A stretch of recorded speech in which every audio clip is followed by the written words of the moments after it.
sekalipun. Dia menemukan sudah 1000 lebih nama-nama iblis. Ada yang namanya iblis dosa gelojo.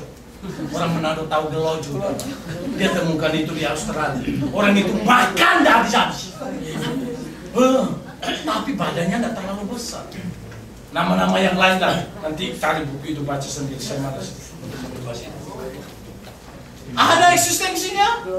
Sehingga jangan main-main. Maka 1 Petrus 5 dia bicara tentang apa? Berjaga-jagalah.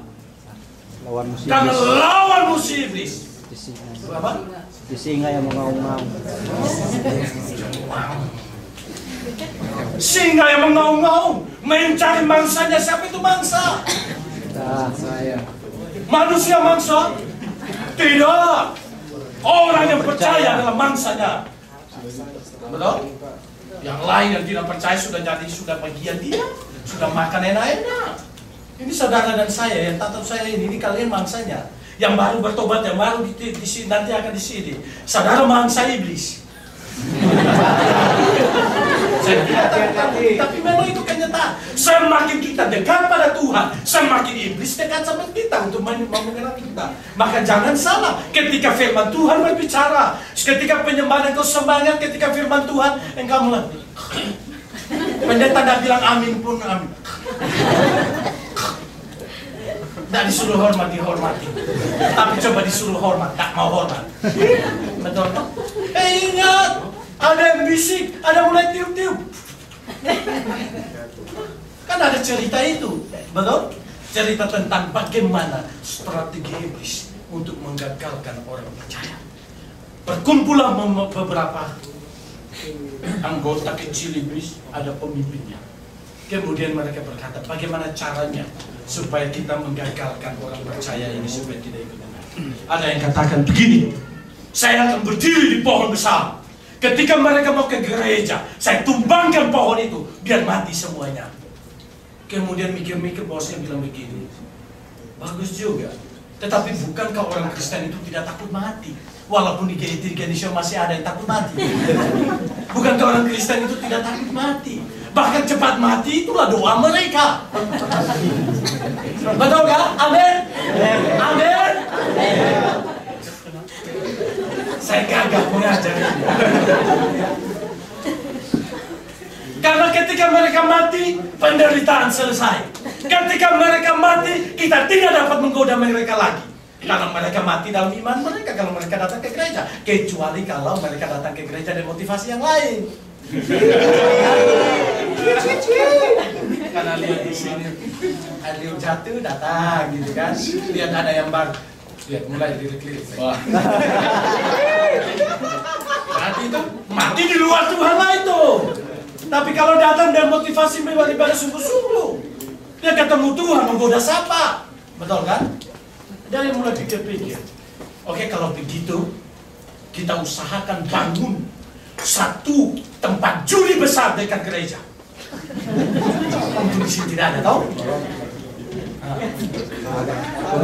Corona. Bangunkan satu tempat judi besar, sehingga ketika mereka lewat, kita tiup mereka, aja mereka tarik mereka bawa ke yang kedap-kedip gini. Di gereja nggak ada kedap-kedip, boleh begini kan? Boleh begini. Apalagi pendeta ngocain tidur, apalagi kalau duduk. Saya pernah satu kali tes masuk, ada bukan main ya. Saya masuk karena di Tokyo, saya waktu masih bujang, masih sendiri. Itu saya tinggal bersama dengan seorang mahasiswa, bukan mahasiswi. Mahasiswa yang ambil program doktor.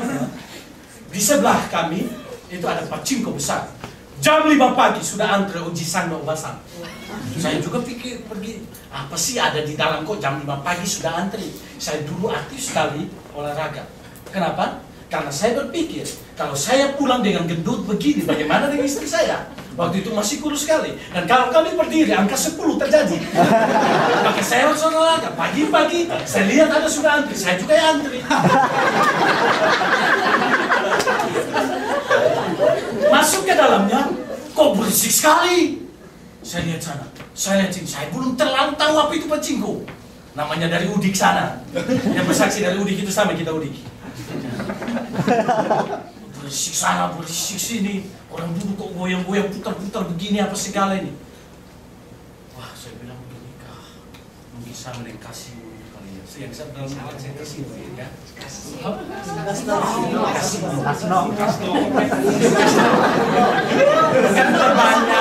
Bukan temannya pelaut itu. Yang sudah mati ya? Luar biasa begini. Ternyata sambil orang main-main menikmati dunia. Saya pusing keluar rasanya pingsan. Nah, iblis bilang bangun tempat hiburan dan perjudian besar. Pikir-pikir, bosnya bagus juga sih. Tetapi kalau orang Kristen itu hatinya sudah di gereja, pasti dia dari rumah sudah berdoa sungguh-sungguh. Biasanya hari Sabtu atau hari sebelumnya dia sudah berdoa sungguh-sungguh. Kecuali kalau yang sibuk pasti tidak berdoa sungguh-sungguh. Berdoa sungguh-sungguh. Jangan lupa aja, Pak. Berdoa sungguh-sungguh. Jadi pasti mereka tidak tertarik karena konsentrasi mereka, mobil mereka pasti menuju ke gereja. Tidak akan mungkin sedikit. Kecuali kalau mereka pulang dari gereja. Tapi itu belum tentu karena pendeta sudah wanti-wanti dari gereja, dari mimbar. Pasti dia sudah marah-marahin mereka, tapi pasti mereka tidak pulang singgah dari situ. Oke, betul juga ya. Kemudian ada satu yang kecil, si cebol.